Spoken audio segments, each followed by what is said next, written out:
C'était en 1970 quand Sylvie posa le pied pour la première fois sur le campus de la Sorbonne à Paris. À 18 ans, elle portait une valise en cuir usé et d'énormes rêves de devenir professeure de littérature. La résidence universitaire féminine bouillonnait d'énergie de jeunes femmes déterminées à conquérir le monde. Mais c'est en entrant dans la chambre 237 que Sylvie ressentit quelque chose de différent, une sensation étrange dans la poitrine, comme si l'air était devenu plus dense. Camille était là, rangeant des livres sur une étagère de fortune. Ses cheveux châtains ondulés tombaient sur ses épaules, tandis qu'elle murmurait quelque chose sur Marguerite Duras. Quand elle se retourna et sourit, Sylvie sentit que quelque chose de fondamental avait changé en elle, quelque chose qu'elle ne pouvait pas nommer, mais qui lui donnait envie de rester là pour toujours. « Tu dois être ma nouvelle compagne de chambre », dit Camille en tendant la main. Camille Dubois, 2e année de lettres. Sylvie Martin, 1re année, répondit-elle en serrant cette main douce et sentant un frisson remonter le long de sa colonne vertébrale. Les deux devinrent inséparables dès le premier jour. Elles étudiaient ensemble à la bibliothèque, partagèrent le déjeuner au restaurant universitaire et passaient des heures à parler de littérature, de politique et de rêves. Camille venait d'une famille traditionnelle de province, envoyée à Paris pour se former et rentrer à la maison pour se marier, comme elle le disait elle-même avec un sourire ironique. Sylvie, fille unique d'une couturière de Belleville, voyait dans l'université sa chance de transformer complètement sa vie. Pendant ce premier semestre, elles développèrent une routine qui deviendrait sacrée pendant les 53 années suivantes. Tous les dimanches matins, elles se promenaient jusqu'au jardin du Luxembourg, achetaient 2 cafés au lait dans un petit café et s'asseyaient sur un banc pour parler. Camille apportait toujours un livre, Sylvie apportait toujours du papier et un stylo pour écrire.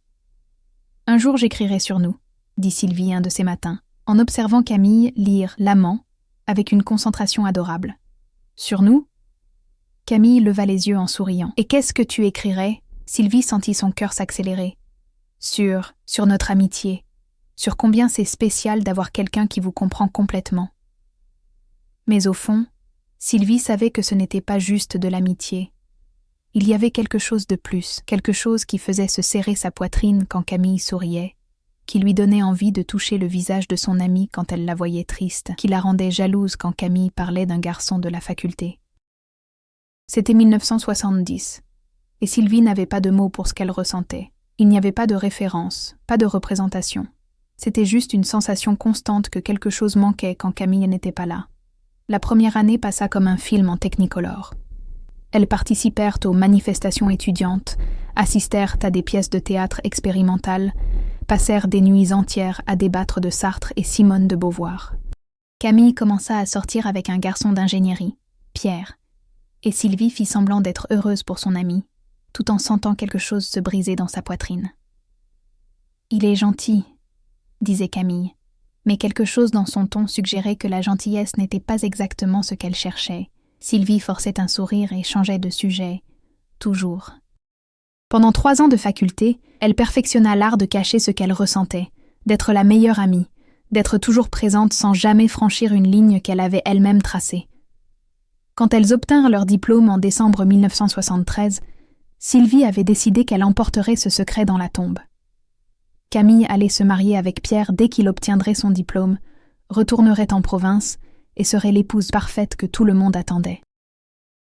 Sylvie obtint un poste de professeur dans un lycée public à Montparnasse et loua un petit appartement dans le Marais.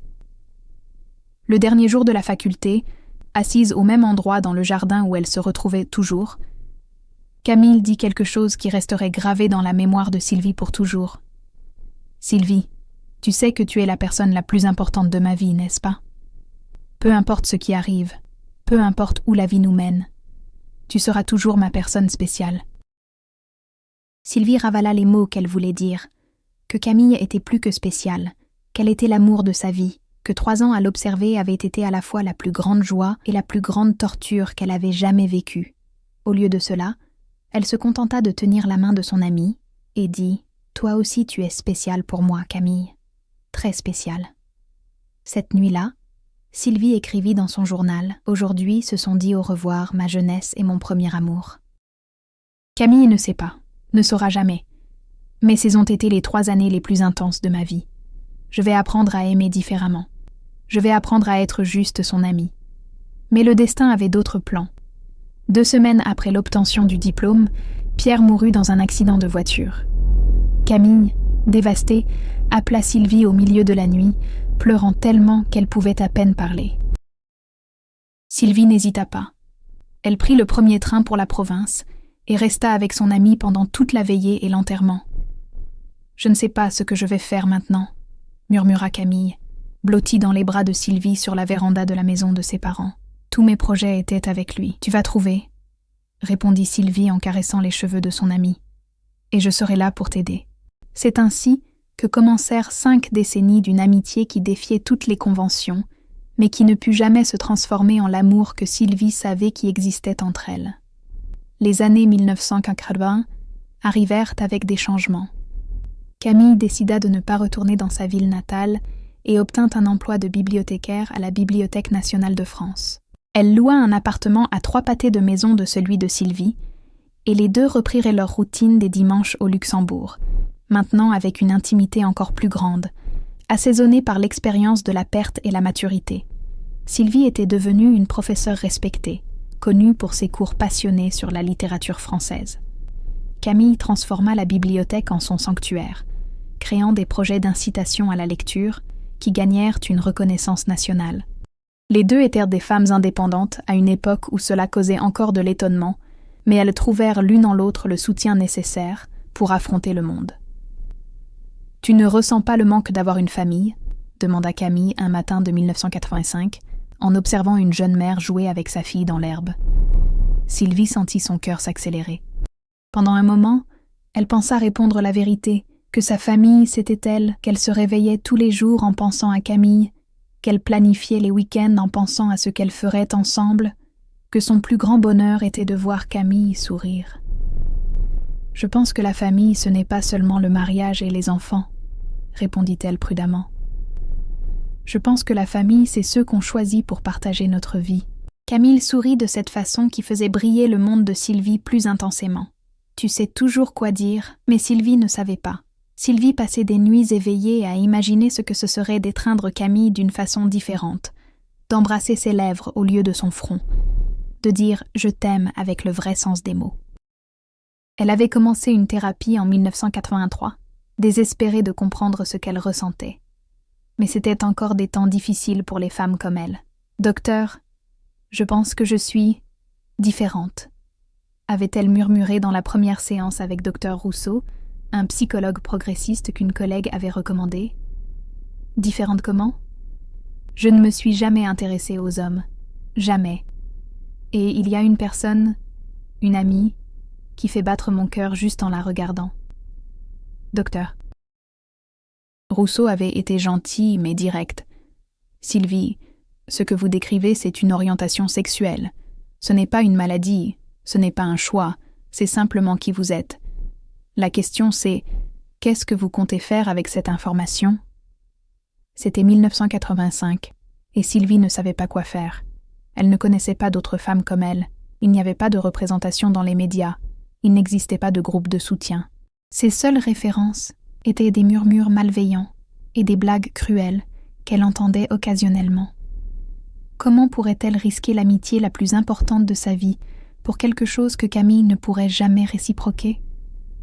Alors elle commença à observer plus attentivement. Elle remarqua comment Camille n'arrivait jamais à maintenir des relations avec des hommes très longtemps. Comment elle trouvait toujours des défauts aux prétendants que des amis essayèrent de lui présenter. Comment elle semblait plus heureuse et détendue quand elle n'était ça que toutes les deux. Une nuit de 1987, en regardant un film au cinéma, Sylvie remarqua que Camille pleurait pendant une scène d'amour entre 2 femmes dans « Entre nous ». C'était un film petit, underground, qui ne passait qu'une séance par semaine au cinéma d'art du quartier latin. Sylvie l'avait suggéré presque comme un test, pour voir comment Camille réagirait. « Ce film est magnifique », murmura Camille en sortant. « C'est triste comme le monde n'accepte pas le vrai amour. » Sylvie sentit son cœur presque sortir de sa bouche.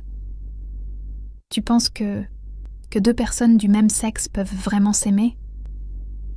Camille s'arrêta de marcher et regarda directement dans les yeux de Sylvie. Pendant un moment, il sembla qu'elle allait dire quelque chose d'important, quelque chose qui changerait tout entre elles. Mais alors, elle baissa les yeux et murmura « Je pense que l'amour, c'est l'amour, Sylvie. Peu importe entre qui cela arrive. » Cette nuit-là, Sylvie écrivit dans son journal « Elle sait. Je suis sûre que Camille sait ce que nous sommes, ce que nous pourrions être. Mais aucune de nous n'a le courage de faire le premier pas. Nous sommes prisonnières d'une danse qui dure depuis 15 ans, tournant autour d'une vérité que nous n'arrivons jamais à toucher. Si cette histoire a touché votre cœur d'une façon ou d'une autre, si vous voulez suivre le reste de ce voyage, abonnez-vous à la chaîne et activez la clochette. Vos likes et commentaires n'aident pas seulement la chaîne à grandir. Ils me montrent que je ne suis plus seule dans cette conversation, que nous créons ensemble un espace où des histoires comme la mienne peuvent être racontées sans peur. Les années 1990 apportèrent plus de liberté au monde, mais pas nécessairement pour Sylvie et Camille. Elles avaient construit une vie si entremêlée qu'il devint impossible de distinguer où finissait l'amitié et où commençait quelque chose de plus profond. Elles passaient toutes les fêtes ensemble, voyageaient toujours en duo, avaient les clés des appartements l'une de l'autre. Pour le monde extérieur, elles étaient les vieilles filles accomplies, les amies inséparables qui n'avaient jamais eu besoin d'hommes pour être heureuses. « Vous êtes un exemple », disait Céline, une cousine de Camille qui les visitait occasionnellement. « Vous montrez que les femmes peuvent être indépendantes et heureuses seules. » Sylvie et Camille échangèrent des regards complices. Seules étaient exactement le contraire de ce qu'elles ressentaient quand elles étaient ensemble. En 1994, Sylvie fêta ses 42 ans. Camille organisa une fête surprise dans l'appartement, invita tous les amis communs, prépara le gâteau au chocolat préféré de Sylvie. Pendant la fête, Sylvie observa Camille circuler parmi les invités, organisant tout avec soin et dévouement, et eut une certitude cristalline. Personne au monde ne la connaissait comme Camille la connaissait, personne ne se souciait de son bonheur de la même façon. Quand les derniers invités partirent, elles s'assirent sur le canapé pour parler et prendre un dernier verre de vin. « Merci pour aujourd'hui, » dit Sylvie. « C'était parfait. »« Tu mérites toutes les fêtes du monde, » répondit Camille, et il y avait quelque chose de différent dans sa voix, plus doux, plus intime. Sylvie sentit le courage grandir dans sa poitrine. Le vin, l'atmosphère romantique de la fête, la façon dont Camille la regardait, c'était peut-être le moment. « Camille, je peux te poser une question ?»« Bien sûr. » Tu ne t'es jamais demandé pourquoi aucune de nous deux ne s'est mariée, pourquoi aucune n'arrive à maintenir une relation sérieuse. Camille resta silencieuse pendant un long moment, tournant le verre de vin dans ses mains. Quand elle parla, sa voix était presque un murmure. Je pense que quand on trouve sa personne spéciale dans la vie, il devient difficile d'accepter des substituts. Sylvie sentit le monde s'arrêter. Ta personne spéciale? Camille regarda directement vers elle. Et pendant une seconde, Sylvie vit tout là, amour, peur, désir, vulnérabilité. Mais alors Camille cligna des yeux et le moment se dissipa. Tu es ma meilleure amie, Sylvie, ma famille choisie. C'est peut-être suffisant, tu sais. Peut-être que certaines personnes naissent pour être des âmes sœurs d'une façon différente. Sylvie ravala sa déception et força un sourire. Oui, c'est peut-être suffisant. Mais ça ne l'était pas. Et pendant les 3 décennies suivantes, elle continuerait cette danse délicate, toujours au bord de se toucher, toujours reculant au dernier moment. Le 21e siècle arriva avec la promesse de nouveaux temps, mais pour Sylvie et Camille, il représenta quelque chose de plus complexe.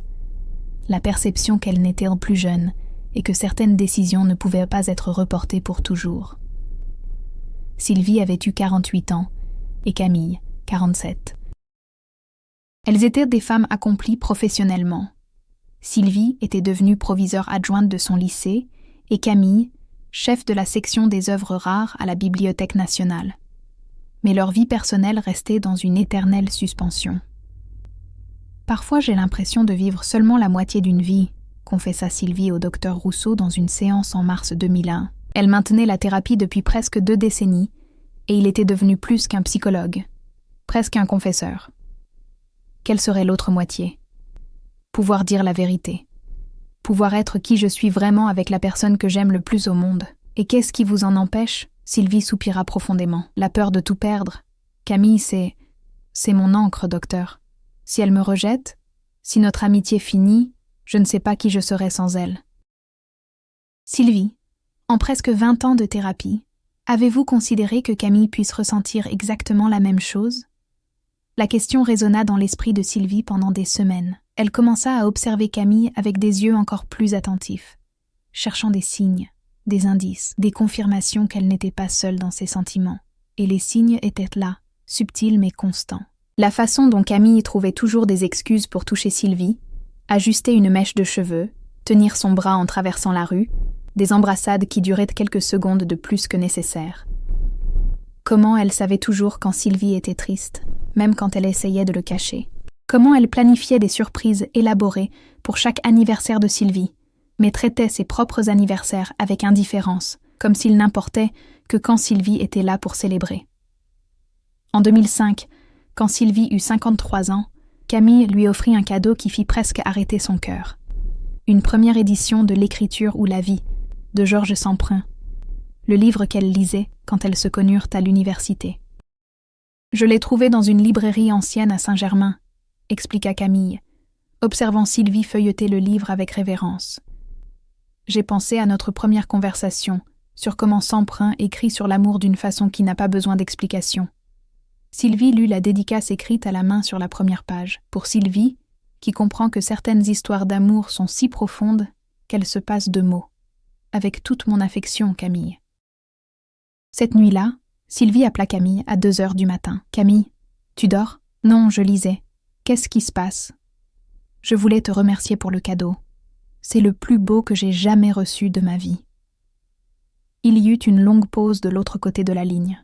« Sylvie ? » ?»« Oui. Tu sais que tu es... » Sylvie retint sa respiration. « Que je suis quoi ? » Une autre pause, encore plus longue. « Que tu es très importante pour moi. Plus que je ne peux exprimer. » Sylvie ferma les yeux, sentant les larmes couler. « Toi aussi tu es importante, Camille. Toi aussi. » Les années suivantes apportèrent des changements inévitables. En 2010, Camille fut diagnostiquée avec un diabète de type 2. Sylvie réorganisa immédiatement sa vie pour aider à contrôler la maladie. Apprit à cuisiner des repas spécifiques, accompagnait Camille aux consultations médicales, surveillait les horaires des médicaments.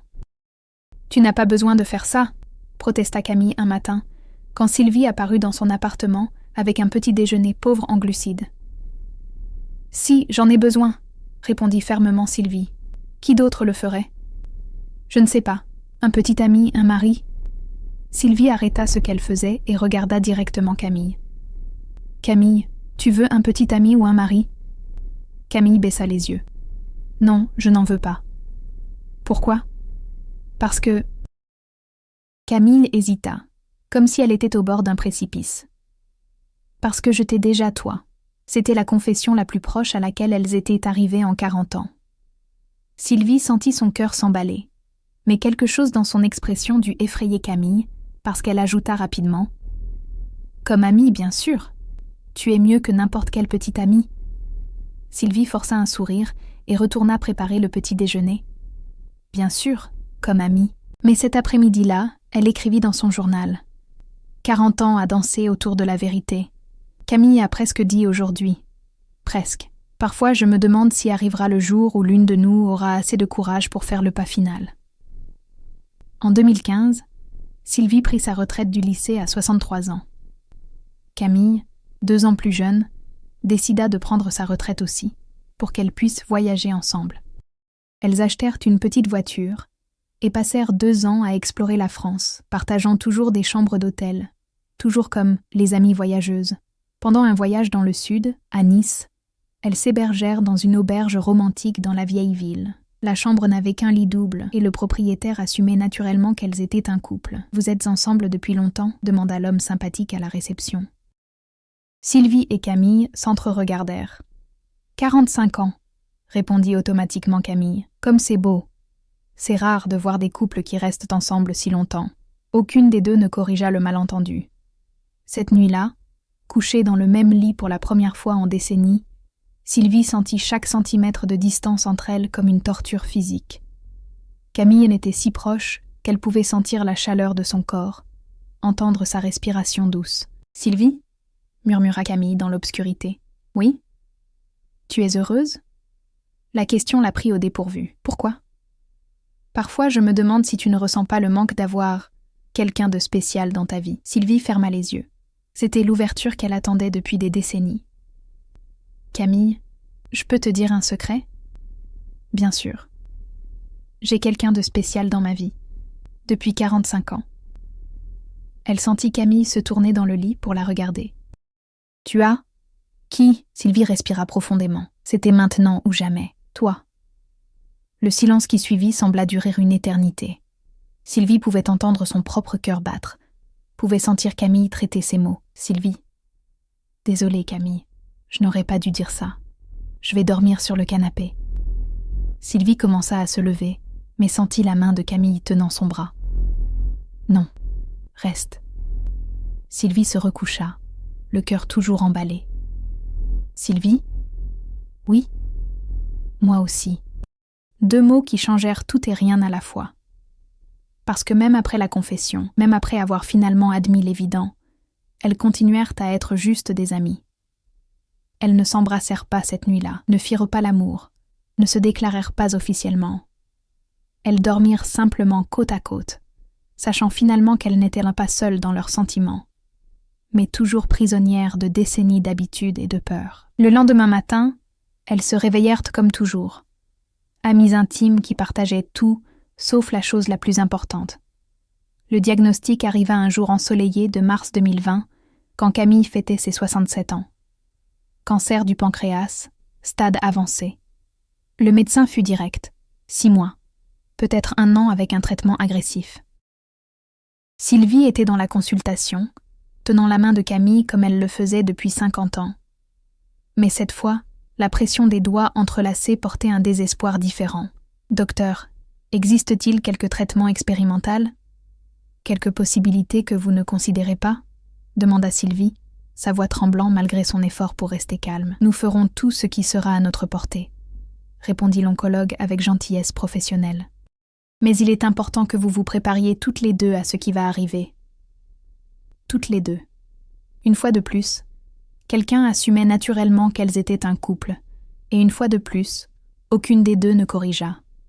Sur le chemin du retour, Camille était silencieuse, regardant par la fenêtre du taxi comme si elle voyait Paris pour la première fois. Sylvie tenait sa main et essayait de traiter l'information impossible. Camille allait mourir. Après 5 décennies ensemble, après avoir construit une vie entière autour l'une de l'autre, Camille allait partir. « Je ne veux pas faire de chimiothérapie, » dit soudainement Camille. « Camille ? » ?»« Non, Sylvie, j'ai déjà décidé. Je veux profiter du temps qui me reste, ne pas passer les derniers mois de ma vie dans un hôpital. » Sylvie sentit les larmes couler sur son visage. « Et moi ? Qu'est-ce que je fais quand tu partiras ?» Camille se tourna pour la regarder, et il y avait une sérénité étrange dans ses yeux. « Tu vivras, Sylvie. Tu continueras à être cette femme incroyable que tu as toujours été. Je ne peux pas imaginer ma vie sans toi.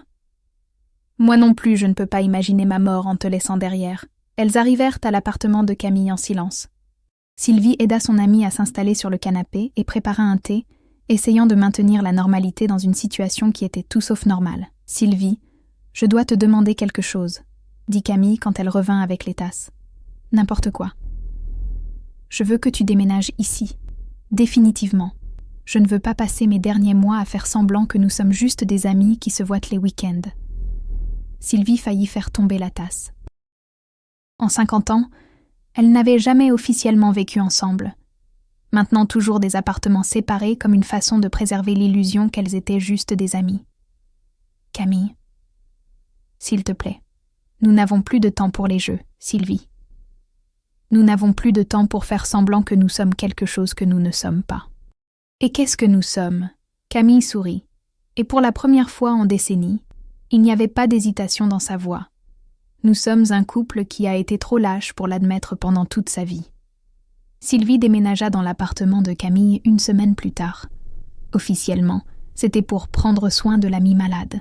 En pratique, c'était finalement vivre comme elles auraient toujours dû vivre. Se réveiller dans le même lit, prendre le petit déjeuner ensemble, partager la garde-robe, être simplement elles-mêmes sans masque ni prétexte. Les mois qui suivirent furent les plus heureux, et les plus tristes de la vie de Sylvie. Heureux parce qu'elle pouvait finalement démontrer son amour sans restriction. Elle pouvait s'étreindre autant qu'elle voulait, dormir entrelacée, faire des plans comme un couple. Triste parce que chaque jour qui passait était un jour de moins qu'elles auraient ensemble. Camille empirait graduellement, mais maintenait la bonne humeur et la dignité qui l'avaient toujours caractérisée. Elle passait les matinées à lire ensemble, les après-midi à regarder de vieux films, les soirées à parler de tout, leurs souvenirs de faculté, les endroits qu'elles avaient voyagés ensemble, les moments où elles s'étaient presque embrassées au fil des années. « Tu te souviens de cette nuit à Nice ?» demanda Camille un après-midi de décembre, pendant qu'elles étaient allongées sur le canapé, la tête de Camille sur les genoux de Sylvie. « Quand nous nous sommes finalement confessés. »« Oui. Parfois je me demande comment aurait été notre vie si nous avions eu du courage cette nuit-là. » Sylvie caressa les cheveux de Camille, maintenant plus fins à cause de l'avancement de la maladie. « Je pense que ça aurait été exactement comme maintenant, juste plus longtemps. Tu regrettes que nous ayons perdu tant de temps ?» Sylvie réfléchit un moment. « Non. Parce que même comme amies, nous avons eu une vie ensemble. Peut-être pas de la façon traditionnelle, mais nous avons eu 50 ans de compagnonnage, d'amour, de soins mutuels. Combien de couples peuvent dire ça ?» Camille sourit. Toujours positive. « C'est pour ça que je t'aime depuis un demi-siècle. » C'était la première fois qu'une d'elles disait « Je t'aime » de façon explicite. Sylvie sentit son cœur se serrer d'émotion et de douleur. « Moi aussi je t'aime, Camille, depuis le premier jour où je t'ai vu ranger des livres dans le dortoir. »« Je sais, » murmura Camille. « J'ai toujours su, comme tu as toujours su que moi aussi je t'aimais. Pourquoi nous ne l'avons jamais dit avant ? Peur, époque différente. Famille, société, travail. Nous étions 2 filles de famille traditionnelles dans les années 1970, Sylvie. Le monde n'était pas prêt pour nous, et nous n'étions pas prêtes pour le monde. Mais nous le sommes maintenant. » Sylvie embrassa doucement le front de Camille. « Oui, nous le sommes maintenant. » En janvier 2021, Camille eut une détérioration significative. Sylvie appela Dr Rousseau, qui à 78 ans maintenait encore quelques patients spéciaux. « Docteur, elle meurt, et je ne sais pas comment gérer ça. » « Sylvie, vous vous êtes occupée d'elle toute votre vie. Maintenant, c'est le moment de vous occuper d'elle dans la mort aussi. Comment ? En étant présente, en disant la vérité, en ne laissant rien non dit. J'ai déjà tout dit. Vous en êtes sûre ? Sylvie réfléchit à la question pendant des jours. Qu'est-ce qu'elle n'avait pas encore dit ? De quoi Camille avait-elle besoin d'entendre avant de partir ? En février, un matin particulièrement difficile, Camille se réveilla plus faible, respirant avec difficulté. Sylvie savait que l'heure arrivait. « Camille, tu veux que j'appelle quelqu'un ? Ta cousine Céline ? Un médecin ?» Camille secoua faiblement la tête. « Juste toi. Ça a toujours été juste toi. » Sylvie s'allongea à côté de Camille dans le lit, l'étreignant avec précaution pour ne pas lui faire mal. « Camille, je dois te dire quelque chose. »« Quoi ? » ?»« J'ai écrit. Pendant toutes ces années, j'ai écrit notre histoire. Chaque moment important, chaque presque baiser, chaque fois où nous avons presque dit la vérité. Tout est enregistré. » Camille sourit avec effort. « Notre histoire d'amour, notre histoire d'amour. C'est une belle histoire. » Sylvie sentit les larmes couler. « C'est la plus belle que je connaisse. Même avec une fin triste. La fin n'est pas triste, Camille. La fin, c'est que 2 personnes se sont aimées profondément pendant 50 ans. Peu importe comment ça se termine, ce qui importe, c'est comment ça a été vécu. » Camille ferma les yeux, souriant encore. « Je t'ai aimée pendant 53 ans, Sylvie. » Camille, 53 ans, depuis la première seconde où je t'ai vue. Ce furent les derniers mots lucides que Camille prononça. Elle mourut 3 jours plus tard, un samedi matin, avec Sylvie tenant sa main et murmurant des histoires d'amour à son oreille. Les funérailles de Camille furent petites et intimes, exactement comme elle l'avait demandé. Sylvie organisa tout avec l'aide de Céline, la cousine de Camille, qui avait toujours traité Sylvie comme de la famille sans poser de questions gênantes. Il y avait des collègues de la bibliothèque, quelques rares vieux amis, d'anciens élèves de Sylvie qui avaient connu Camille au fil des années.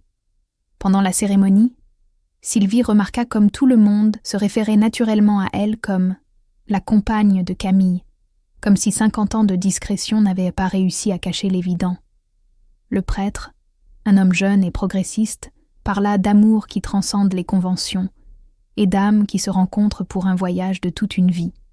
Sylvie a toujours été plus qu'une amie pour Camille, dit Céline pendant son discours. Elle était sa famille choisie, sa personne spéciale, nous le savions tous. Après l'enterrement, Sylvie retourna à l'appartement. Elle n'arrivait toujours pas à penser que c'était son appartement, juste comme l'endroit où elle avait vécu les mois les plus heureux de sa vie. Tout là sentait encore Camille, portait encore sa présence dans chaque coin. Pendant les premières semaines, Sylvie fonctionna en pilote automatique, organisa les documents de Camille, donna ses vêtements, résolut les questions bureaucratiques. C'était plus facile de rester occupée que d'affronter le silence assourdissant de l'appartement. Un après-midi, en rangeant les livres de Camille, elle trouva une enveloppe avec son nom écrit dans l'écriture familière. À l'intérieur, une lettre de 3 pages que Camille avait écrite un mois avant de mourir.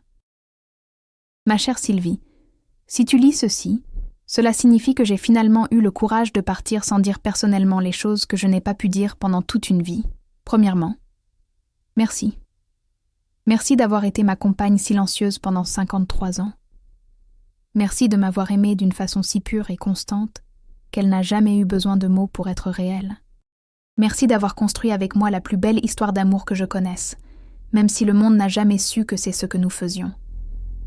Deuxièmement, pardonne-moi.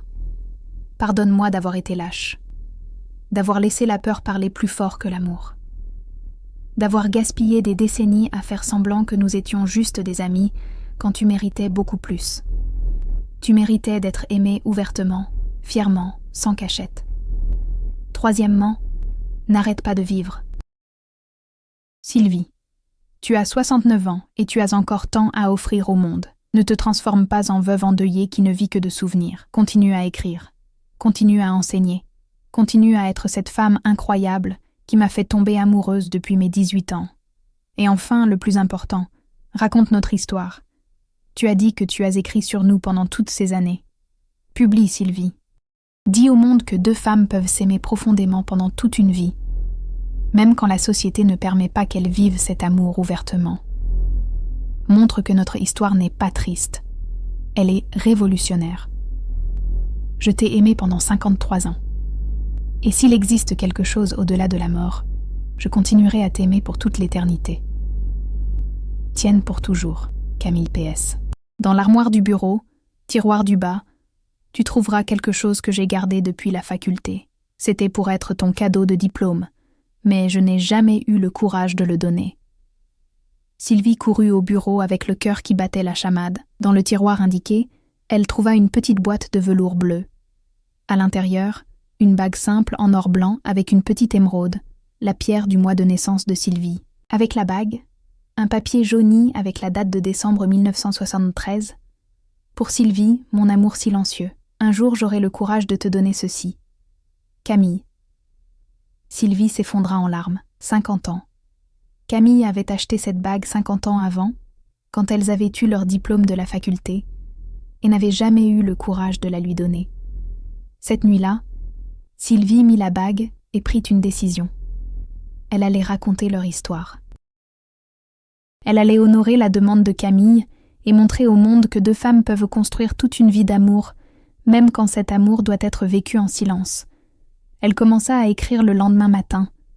Elle transforma des décennies de journaux en un récit cohérent, une histoire d'amour qui traversa 53 ans de changements sociaux, de croissance personnelle, de courage qui arriva trop tard et en même temps au bon moment. 3 mois plus tard, Sylvie avait terminé le livre « Je t'ai aimé pendant 53 ans », une histoire vraie. Elle envoya le manuscrit à plusieurs éditeurs, toujours avec la même lettre de présentation. Ceci n'est pas une histoire triste sur l'amour non partagé, c'est une histoire révolutionnaire sur 2 femmes qui se sont aimées profondément et ont trouvé une façon de vivre cet amour, même quand le monde n'était pas prêt pour elles. Le premier éditeur rejeta en disant que les histoires sur les personnes âgées ne se vendent pas. Le second dit que c'était trop mélancolique. Le troisième, un petit éditeur spécialisé en littérature LGBTQ+, répondit en 2 semaines. « Nous voulons publier votre livre. La France a besoin de cette histoire. » Le livre fut lancé en décembre 2021, exactement 50 ans après le diplôme de Sylvie et Camille. La première séance de dédicace fut dans une petite librairie du quartier latin, près du jardin où elles avaient l'habitude de prendre un café les dimanches matins. Sylvie était nerveuse, ne sachant pas si quelqu'un apparaîtrait. Mais quand elle arriva à la librairie, elle trouva une file de personnes de tous âges, de jeunes femmes qui virent dans l'histoire de Sylvie et Camille une représentation rare d'amour lesbien mature, des couples âgés qui s'identifièrent à la longue construction d'une vie partagée, de jeunes LGBTQ+, qui trouvèrent l'espoir dans une histoire qui montrait que l'amour trouve toujours une façon d'exister. « Madame Sylvie » dit une jeune femme d'environ 20 ans. « Merci d'avoir raconté cette histoire. Ma petite amie et moi sommes ensemble depuis 3 ans, et parfois nous avons peur de l'avenir. Vous deux nous avez montré qu'il est possible de construire toute une vie d'amour. » Un couple d'hommes dans la soixantaine commenta. « Nous nous sommes reconnus dans votre histoire. Nous avons aussi vécu des décennies en silence avant d'avoir le courage d'assumer notre relation. » Une dame âgée, seule dans la file, dit avec des larmes dans les yeux. « Moi aussi j'ai eu une Camille, mais je n'ai jamais eu le courage de lui dire. Merci de m'avoir montré que notre amour était aussi valide, même s'il n'a pas été vécu ouvertement. » Sylvie dédicaça chaque livre avec la dédicace que Camille avait suggérée dans la lettre, pour ceux qui cherchent encore le courage d'aimer sans peur. Pendant la conversation avec les lecteurs, quelqu'un demanda « Vous regrettez de ne pas avoir vécu cet amour ouvertement depuis le début ?» Sylvie réfléchit à la question, regardant par la fenêtre de la librairie en direction du jardin où elle avait passé tant de dimanches matins avec Camille. « Non, » répondit-elle finalement, « parce que j'ai compris qu'il existe beaucoup de façons d'aimer. Camille et moi avons aimé de la façon que nous pouvions, à l'époque que nous avons vécue, avec les limitations que nous avions. Notre amour n'était pas moindre pour avoir été discret. Il était juste différent. Et vous, qui avez la possibilité d'aimer ouvertement, pouvez apprendre de notre histoire que ce qui importe vraiment, ce n'est pas comment le monde voit votre amour, mais comment vous construisez cet amour jour après jour, année après année. Quel a été le moment le plus heureux de votre histoire ensemble ? Sylvie sourit, touchant la bague d'émeraude qu'elle portait maintenant. Tous les dimanches matins pendant 50 ans. Parce que même sans jamais nous embrasser sur les lèvres, même sans jamais dire « je t'aime » jusqu'au dernier mois, nous savions. Et savoir que nous étions aimés était suffisant pour nous rendre heureuses. Et si Camille était ici aujourd'hui, que lui diriez-vous ? Sylvie ferma les yeux un moment, sentant la présence de Camille comme une brise douce. Je lui dirais « Nous avons réussi, Camille. Nous avons finalement eu le courage de raconter notre histoire. Et le monde a compris que c'était vraiment 53 ans de vrai amour. » Cette nuit-là, Sylvie rentra chez elle le cœur plein. L'appartement n'était plus silencieux. Il était rempli des voix de toutes les personnes qui avaient été émues par son histoire, de tous les couples qui s'étaient vus représentés, de toutes les Camille et Sylvie qui étaient encore là, dehors, construisant leurs amours discrets et profonds. Avant de dormir, Sylvie ouvrit son journal et écrivit « Aujourd'hui, Camille aurait été fière. Notre histoire a touché des gens, a donné de l'espoir, a montré que l'amour trouve toujours un chemin.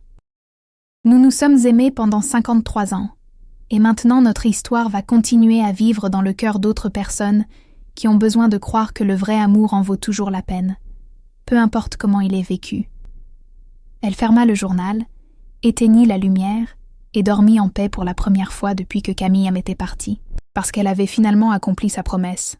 Elle avait dit au monde que 2 femmes peuvent s'aimer profondément pendant toute une vie et que cette histoire n'est pas triste. C'est la plus belle de toutes. Et quelque part, dans une dimension où le temps n'existe pas et où l'amour n'a pas besoin d'explication, Camille sourit et murmura « Merci d'avoir eu du courage pour nous deux, mon amour. » Sans fin. Cette histoire est dédiée à toutes les Sylvie et Camille du monde, qui ont construit des vies d'amour en silence et méritent que leurs histoires soient racontées et célébrées. L'amour trouve toujours un chemin, même quand le monde n'est pas prêt à le voir.